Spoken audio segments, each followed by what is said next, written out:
दोस्तों, आज की कहानी एक सच्ची घटनाओं पर आधारित है। बिहार के रहने वाले सौरभ जी बताते हैं, जो घटना मेरे साथ घटी वो बहुत ही अजीब थी।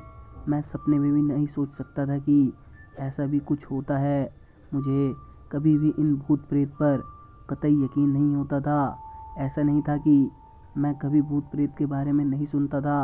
मैं सुनता था हर बार नई नई बातें, पर वो सब मुझे बेफिजूल की बातें लगती थी। पर अचानक जो मेरे जीवन में ये घटना घटी वो मुझे अंदर से झकझोर के रख देती है।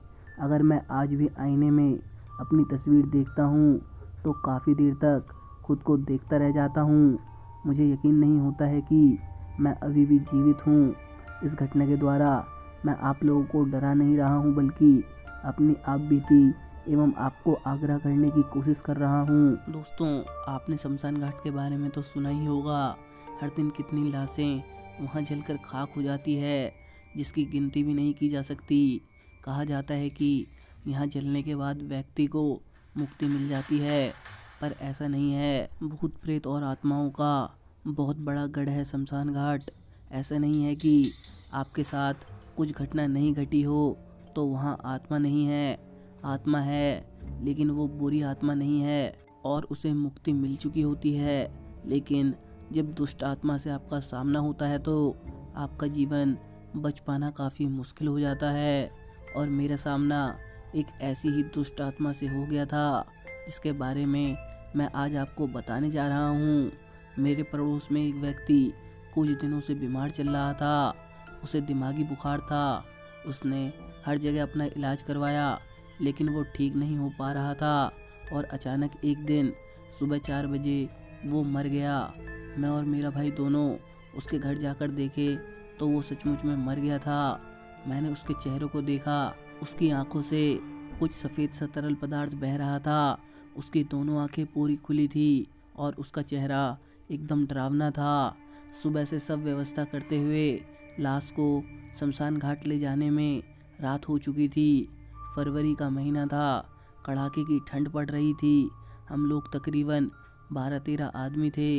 इस पार्थिव शरीर को जीप के छत पर रस्सी से कस के बांधा हुआ था और हम दोनों भाई जीप के पीछे सीट पर बैठे हुए थे।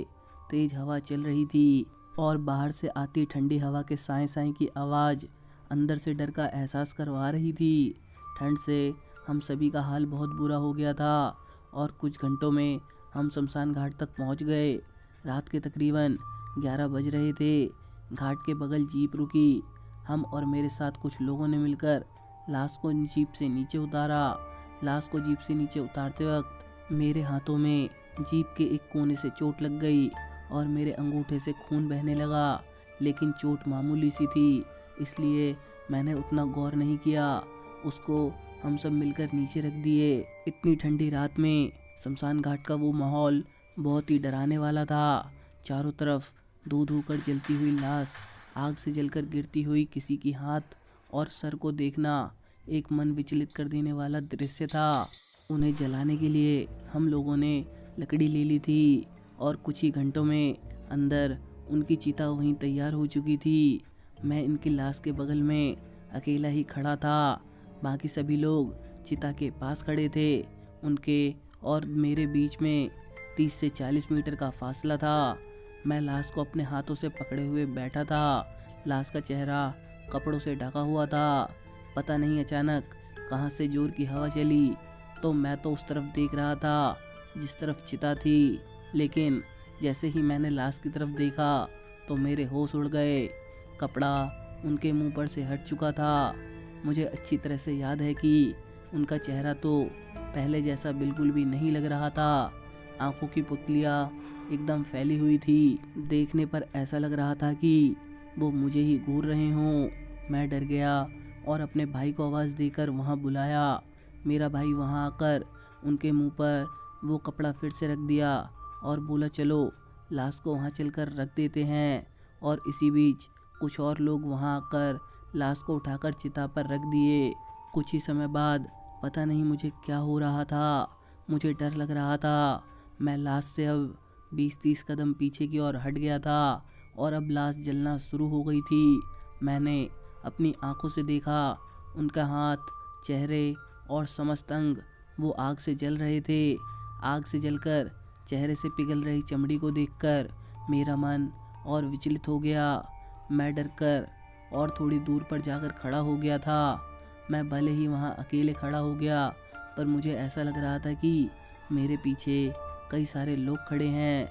मैंने पीछे मुड़कर देखा तो वहाँ कोई नहीं था सिवाय मेरे।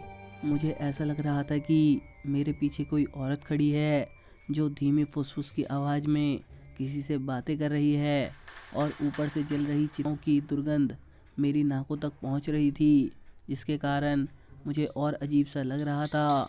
और मैं अचानक ही अपने भाई को वहां बुलाकर वहां से तुरंत चलने के लिए कहने लगा। वो बोला, अरे रुको, कुछ देर में तो सब लोग ही चलेंगे। क्या हुआ, तुम इतनी जल्दी में क्यों हो? आपको रुकना है तो रुको, पर मैं जा रहा हूँ। और ये कहकर मैं जाने लगा। तभी मेरे भाई ने फिर से कहा, ठीक है, मैं भी चलता हूँ तुम्हारे साथ, लेकिन पहले इन लोगों को बता तो दूँ। ये कहकर भाई उन लोगों के पास चले गए। मैं वहाँ अकेला खड़ा था और मेरा भाई वहाँ उन लोगों से जाने की बात कर रहा था। मुझे बस इतना याद है कि मैं वहाँ अकेले खड़ा था, और उसके बाद मेरे साथ क्या हुआ मुझे कुछ याद नहीं। जैसे ही मेरी आंखें खुली, मैंने खुद को अपने घर में पाया। मैं चौंक कर उठा। मेरे सामने खड़े अपने भाई से पूछा, अरे मैं यहाँ कैसे आ गया? मैं तो वहाँ घाट पर था। तभी मेरा भाई कहने लगा, तुम वहीं पर बेहोश पड़े थे। घाट पर जब मैं उन लोगों से बात करने के लिए गया था तो मैंने देखा कि तुम बेहोश हो। हम लोग तुम्हें घर तक ले आए। खड़े सभी लोग मुझसे पूछने लगे, आखिर क्या हुआ, तुम बेहोश कैसे हो गए? तब मैंने पूरी बात उनको बताई। वहाँ खड़े एक मेरे करीबी ब्राह्मण ने मुझे बताया कि तुम्हें याद होना चाहिए कि तुम्हारी उंगली कटी थी, वहाँ उसमें भी खून बह रहा था। कभी भी शमशान पर अपने खून की एक भी बूंद गिरने मत दो, क्योंकि खून की खुशबू से वहाँ खड़ी सारी आत्माएं जागृत हो जाती है, और ज़रूर तुम्हारा खून वहाँ एक ही 2 बूंद गिरा होगा, तभी तुम्हें ऐसा महसूस हो रहा था। तुम बहुत भाग्यशाली हो कि तुम आज मौत के मुंह से बचकर आ रहे हो, क्योंकि कुछ आत्मा बहुत ही बुरी होती है।